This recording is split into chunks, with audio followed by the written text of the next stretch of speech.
dizer que temos 250 milhões de falantes, podemos referir muitas estatísticas, mas efetivamente não teremos essa dimensão global. E a outra questão muito associada é a inovação.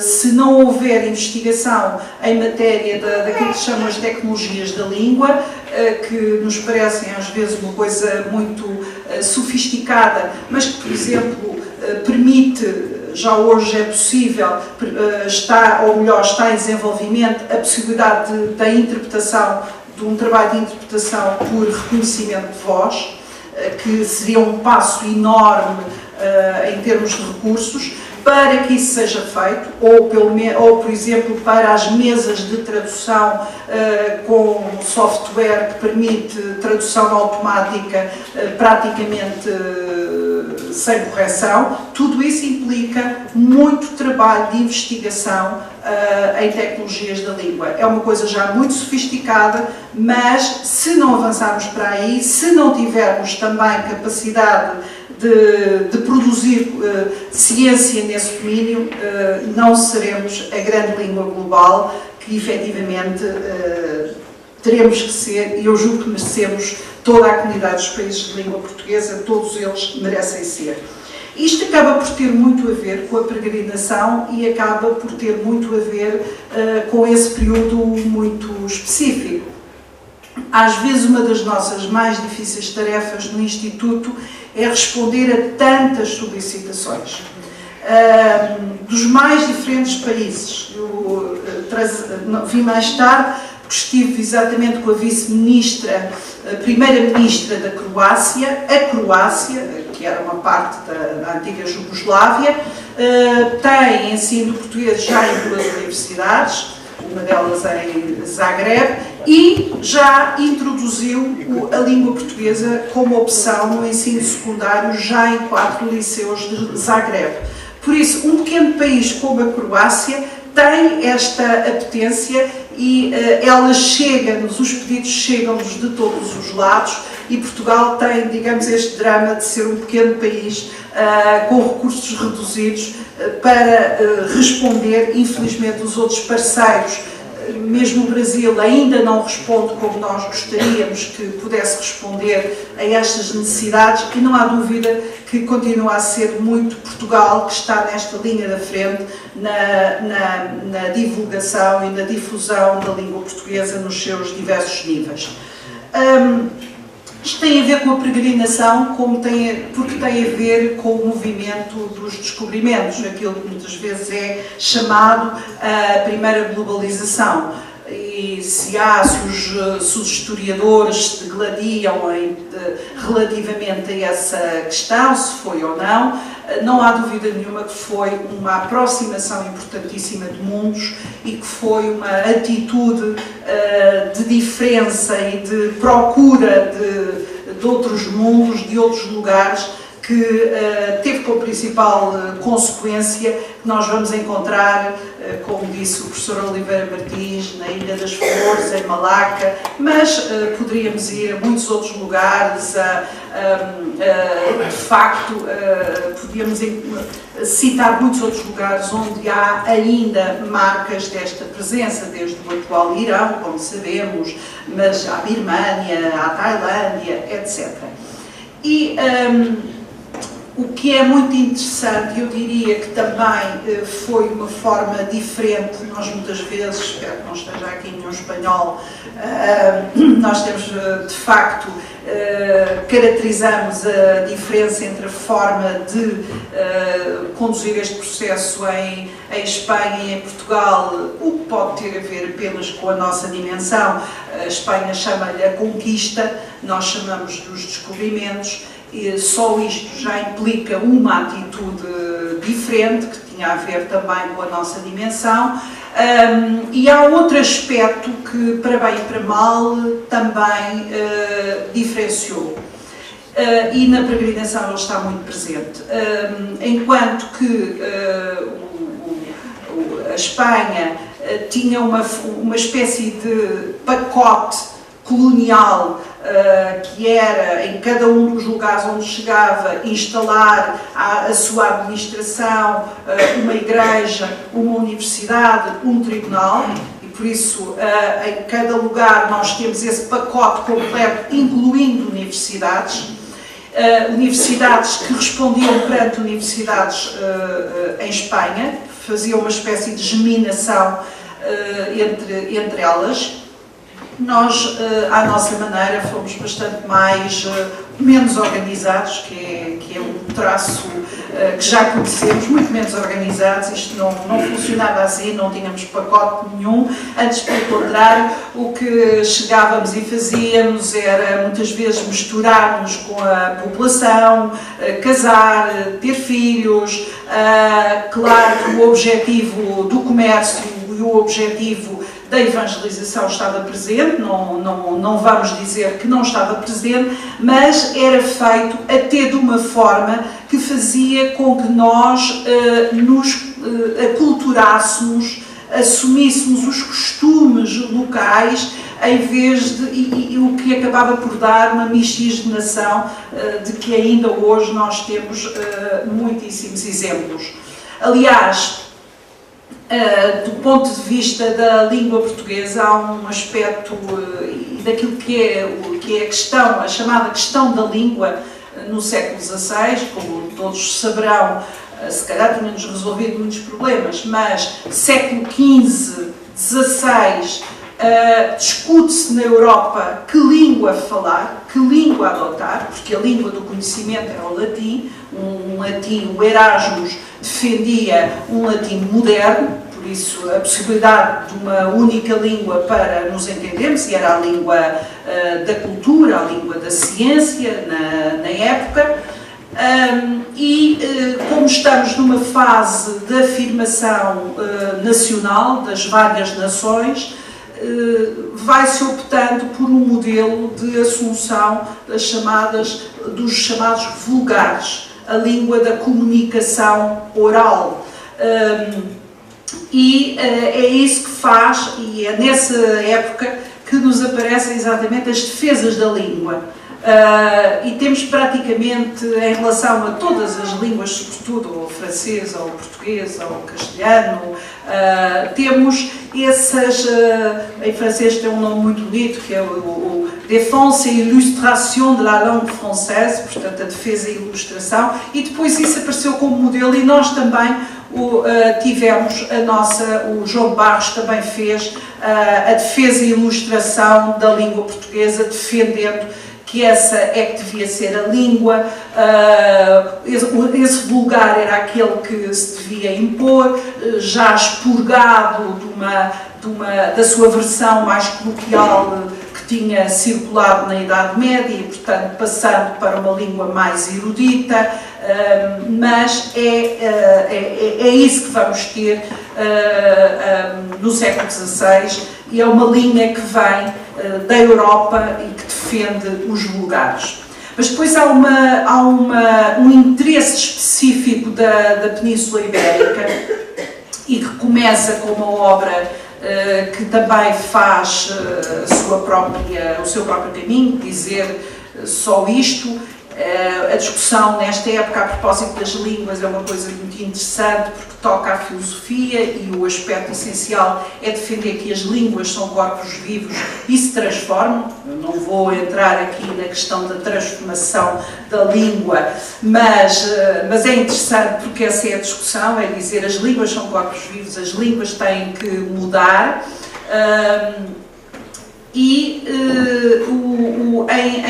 Em Espanha sai com a primeira gramática castelhana, num ano que é um ano mágico para a Espanha, 1492, é o ano maravilha para eles, um conceito, a gramática do António de Nebrija, um conceito que vai ser essencial também, que vai ser adotado pela língua portuguesa, que é a língua é companheira do Império.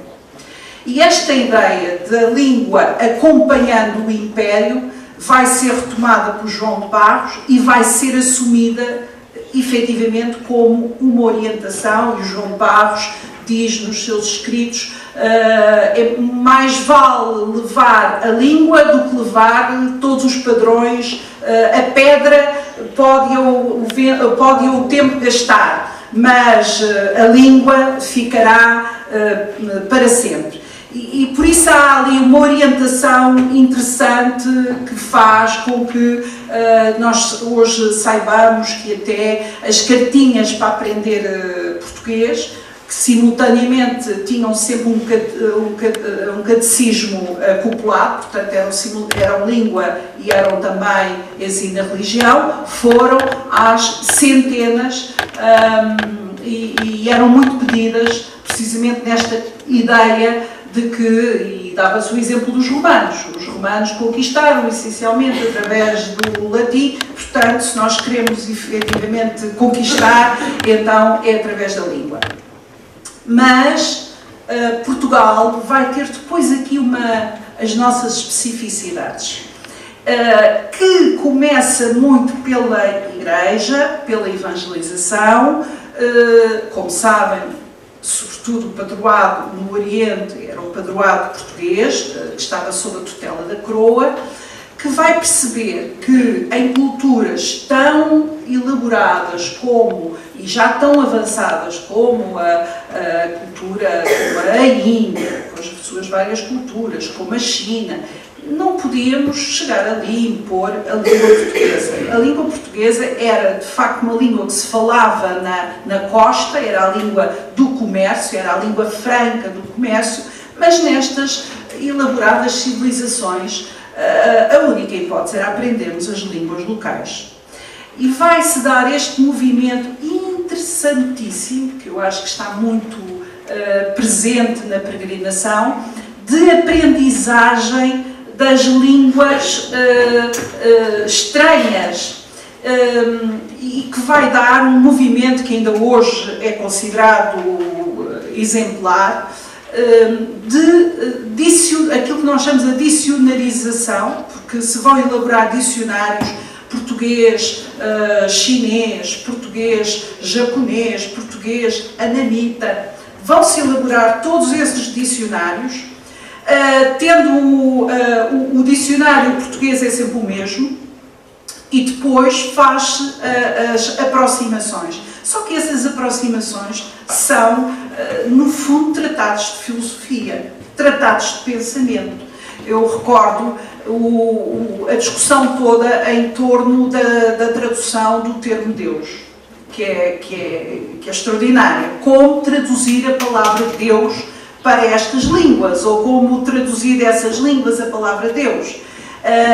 Porque se começa a perceber que estávamos a traduzir divindades diferentes. Por isso era necessário, chega-se à conclusão já mais à frente, criar palavras novas nestas línguas para que se percebesse que esta realidade deste Deus era um Deus também novo. Mas todas estas discussões, que depois se estendem aos costumes, à própria filosofia de cada uma, ou ao pensamento de cada uma destas civilizações, são de facto tratados absolutamente extraordinários daquilo que nós hoje chamamos a interculturalidade e que já está ali presente. Para mim, o exemplo mais incrível é um célebre tratado das contradições de Luís Freud, do padre Luís Freud, jesuíta, que, sem qualquer apreciação moral, e este é que é o aspecto interessante, limita-se a comparar as duas civilizações em coisas em que elas eram muito diferentes. As mulheres aqui vivem assim, as mulheres ali vivem assado. Os homens aqui fazem isto, os homens aqui casam-se desta maneira, aqui a sexualidade é assim, ali é assado. Sem qualquer apreciação moral acerca de qualquer coisa. O que revela um avanço de compreensão da diferença, daquilo que nós hoje chamamos a alteridade, de facto, muito apurada. E é desse ponto de vista que a peregrinação é tudo isto. Tem aqui toda esta presença, as línguas que aqui estão espelhadas, a visão do outro como de facto igual ao mesmo, essa colocação da humanidade, de toda a humanidade em paralelo, é dos aspectos mais admiráveis desta obra. Mas ela própria faz um caminho, e esse caminho é interessante, porque numa primeira parte da obra não é assim que acontece. A marcação, digamos, religiosa e a diferença em relação ao outro está muito presente. À medida que se vai avançando na história, cada vez mais o próprio autor vai incorporando o outro como uma parte da humanidade e, portanto, aos que sofrem e aos responsáveis por esse sofrimento, e esses tanto são os cristãos como os outros, porque a humanidade divide-se entre os que sofrem e entre os que fazem sofrer, e não propriamente entre os que são cristãos e os não cristãos. E do ponto de vista, de facto, epocal, isto é uma visão única. A minha tese, como já disse, fiz tese de doutoramento sobre a peregrinação em estudos literários, e parti daquilo que é o célebre aforismo, o fenómeno Schmidt. Porque aquilo que me interessava ver é como é que se criava este mecanismo ficcional, podemos dizer, esta relação entre a verdade e a mentira, que eu passei não tanto para a mentira, mas para a ficção. E a leitura que aqui foi feita, que também me comoveu bastante, é curiosa porque tende a existir tende a apresentar uma nova leitura da peregrinação. Ou eu diria, a recuperar uma leitura da peregrinação. Para já tínhamos só esta ideia, ainda há 2 semanas ou 3 semanas estive em Espanha também a falar sobre isto, e foi muito engraçado porque quem estava comigo na mesa começou a dizer-me: mas isso é o Cervantes, mas isso é exatamente o que se passa com Cervantes, e depois comenta: pois, e se calhar o Cervantes e o Fernão Mendes Pinto conheceram-se, porque o Cervantes esteve na corte do Filipe II, primeiro de Espanha, e muito provavelmente ele até leu a peregrinação, ou pelo menos certos da peregrinação. Portanto, ainda temos aqui muita coisa para descobrir e para investigar sobre este livro, que nunca esgotará, felizmente, a análise, a hermenêutica, a interpretação. Como sabemos, durante anos e anos, a grande questão era se isto era verdade ou se era mentira. Se podíamos confiar neste texto ou não, se as informações que ele transmitia eram seguras ou não. E eu penso que é uma questão que não se coloca, porque ele nunca quis ser um historiador. Há aqui uma enorme diferença em relação aos cronistas ou em relação aos relatos de viagens que lhe eram contemporâneos. E essa diferença está precisamente no que foi lido agora no final e no que eu sei que foi lido no início deste colóquio, no princípio.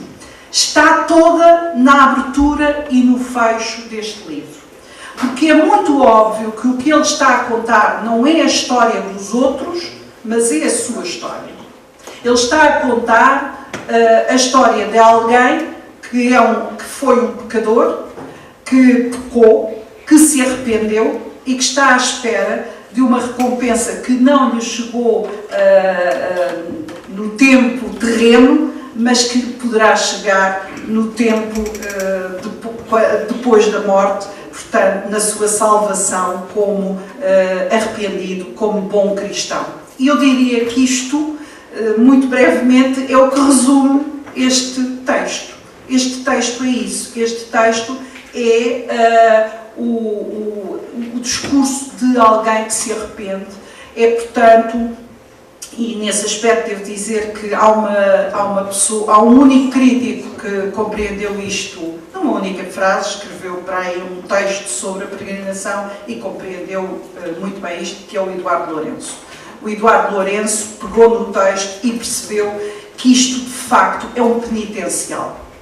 E é essencialmente nessa qualidade de penitente que ele aqui se apresenta. Como sabem, até há muito pouco tempo, não era assim que a peregrinação era lida. A peregrinação era lida como até como um texto irónico, como uma sátira,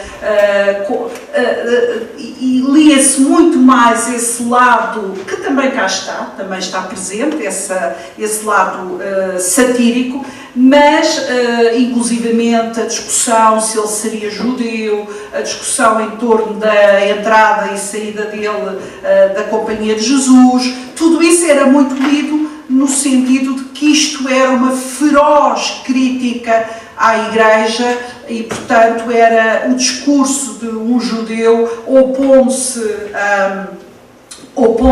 à fé católica. É uma leitura que fez caminho no estrangeiro, devo dizer, com uma leitura de uma crítica americana, Rebecca Katz, que também foi muito desenvolvida pelo António José Saraiva, mas que é preciso colocar num determinado tempo. O António José Saraiva, quando aponta muito para essa leitura, fala por oposição aos Lusíadas. Estamos ainda num período de ciclo de uma ditadura que utilizou muitíssimo os Camões e os Lusíadas para uma espécie de apelo nacional, e quando António José Saraiva, José António Saraiva, desculpa, já estou a parar, já estou aqui a tergiversar, quando ele aponta a peregrinação como uma espécie de oposto dos Lusíadas, portanto, o anti-épico, também é uma forma, digamos, de leitura política que ele ali quer introduzir como oposição à leitura política da épica nacional. Por isso temos que ver todas estas coisas em contexto. Mas é isso que é absolutamente extraordinário. É que a peregrinação permitiu, ao longo destes séculos, leituras completamente diversas. E todas elas têm uma forma de ser justificadas dentro do texto. Todas elas cá estão. Portanto, é um texto de uma tal riqueza que, de facto, vai permitir que, enfim, este penitencial, podemos confirmar que no seu início era quase, se quiser, se isto é possível, a intenção autoral, que está muito presente na questão eu pecador me confesso, é muito a frase constante que aqui temos, mas depois as leituras que foram sendo feitas deste texto, todas elas são possíveis. Um dos aspectos interessantes, aliás, a obra, não sei se isso já foi dito, uma das razões porque hoje se pensa que a obra depois foi publicada em 1614 é porque coincide com um grande interesse na canonização do Francisco Xavier, e daí é que no próprio título aparece a referência a São Francisco Xavier. Era preciso obras que demonstrassem a santidade de Francisco Xavier, o que vem dizer que afinal ele, e isso é sabido hoje, não cortou completamente com a Companhia de Jesus. Aliás, ele aqui esteve na Misericórdia e sabe-se que manteve todas essas relações, sempre com algum grupo contra ele, mas isso acaba por ser normal em todo lado, não é? Por isso, esse lado, também a discussão toda em torno das alterações que eventualmente terão sido feitas ao texto, nós não conseguimos encontrar, infelizmente, o original. Eu acho que ele tem que existir e, para mim, deve estar em Espanha, deve existir em algum arquivo espanhol e pode muito bem estarmos sob o domínio espanhol. E é preciso dizer isto. É preciso dizer que o grande sucesso desta obra, depois internacionalmente, que foi uma espécie de best-seller no século XVII, chega a ultrapassar na época o Cervantes, acontece porque a obra é traduzida para castelhano e depois de castelhano é traduzida para francês, para baixo-alemão, para inglês e tem várias edições, inclusivamente, dessas línguas. Portanto, sabemos também que o rei Filipe II se interessou imenso e quis ouvir partes desta obra. Sabemos que se empenhou muitíssimo na publicação da obra, que já não aconteceu no seu tempo. Hoje, pelo que me é dito, Cervantes também, nesse período que passou por aqui, esteve com o rei, é muito provável que se tenham conhecido, e eu até acho provável, não tenho nada que me diga isso, mas pelo menos do ponto de vista imaginário, eu gosto de pensar num Fernão Mendes Pinto aqui sentado deste lado e de um Camões do outro lado, porque não podemos esquecer que Fernão Mendes Pinto morre em 1583 e Camões em 1580. Eles foram contemporâneos. É muito difícil imaginarmos... Muito obrigada. É muito difícil imaginarmos que eles não se conheceram. Quase de certeza que devem ter sabido alguma coisa um do outro, mas, obviamente, com objetivos diversos. Camões muito mais a versão do artista e, portanto, da estética clássica, e Fernão Mendes Pinto dizendo sempre: eu sou um tosco, esta minha tosca e rude escritura, portanto, esta minha tosca e rude escritura, obviamente, não tem essa dimensão estética que lhe permite querer ser uma grande obra na época. E hoje sabemos que uma das razões por que não foi publicado logo é porque o rei encomendou ao seu cronista que melhorasse o texto. Isto parecia muito mal escrito. Se podiam melhorar o texto, era interessante, mas era tosco, era rude. Ainda bem que ninguém conseguiu melhorar o texto, não é? Não sabemos. Mas é provável que, pelo menos, isso temos a certeza, não foram tão longe como era suposto e desejável ir. É muito provável que os capítulos, pode ter acontecido que o cronista tenha partido mais o texto em mais capítulos do que aquilo que existiam inicialmente, não sabemos, mas sabemos é que o primeiro cronista desistiu, disse que não tinha capacidade para pegar nesta monstruosidade, nesta coisa incrível, e portanto a obra foi ficando, mas é interessante porque essa também era uma das funções na altura da mesa censória, era a qualidade, digamos, a pureza da escrita, e considerava-se que isto estava muito longe dessa pureza. Ainda bem que não conseguiram trabalhar nisto. Um dos aspectos também que é preciso assinalar é que depois das enormes discussões sobre verdade, mentira, é interessante porque praticamente os prefácios dos tradutores e quase todos os prefácios é dizerem não, isto é verdade, e depois vêm os críticos a dizer, quase sempre da Igreja, quase sempre os jesuítas a dizer não, isto é tudo mentira. Hoje os historiadores vêm mostrar que existe aqui muita verdade e mais, e que há informação que é única e que de facto está comprovada. Mais nenhum ocidental contou algumas destas histórias que estão comprovadas por crónicas locais.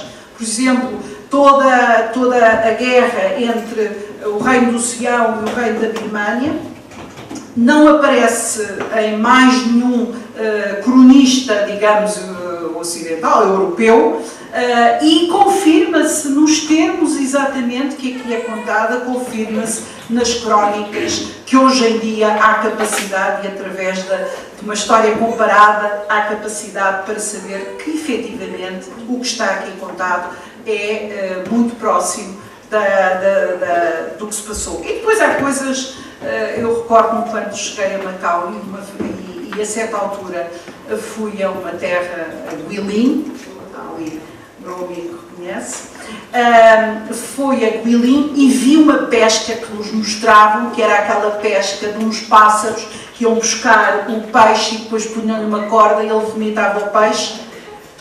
E eu fiquei espantada porque essa era uma das histórias que aqui era dada como exemplo para dizer: já viram o aldrabão que o homem é? Já viram como ele conta umas histórias inacreditáveis? Sim, espera lá, isto é o que o Fernando Mendes Pinto está a contar. Bom, como disse há pouco, e também para não esmaçar muito, não foi isso que me interessou. Apesar de tudo, esta questão da verdade, o que me interessou, e que é, posso dizer, este é o nosso primeiro romance, foi o modo como ele construiu estas peças. E esse modo é que é verdadeiramente já romanesco. Ele não se limitou a contar a história do princípio ao fim. Ele organizou essa história em função de objetivos, de tal maneira que ele até, eu também analisei um bocadinho isso, ele até, episódios que deviam ser um bocadinho mais à frente, ele coloca-os noutra posição, porque fazem, digamos, porque fazem sentido do ponto de vista dos seus objetivos romanescos. Eu não estou a dizer que ele queria contar um romance, mas ele queria contar efetivamente uma história, era a sua história. Mas falo com mecanismos que depois nós vamos encontrar até em Eça de Queiroz. Eu dou-vos um exemplo. Ele quer descrever o interior de um palácio. Não há vez nenhuma que ele o queira fazer que ele não abra a porta. Quer dizer, ele diz, e abriu-se uma porta, e como viu a porta, então descreve aquilo que viu. Ou, por exemplo, outro mecanismo, que são os mecanismos do realismo, que é, quer começar a contar também qualquer coisa, e diz, entretanto nasceu o dia, já pôde ver e descreve. Ou, pelo contrário, quer acabar a narrativa, e fez-se noite, e já não vi mais nada, portanto, acabou a descrição. É muito engraçado, porque isto são mecanismos narrativos que vão, efetivamente, depois ser muito utilizados.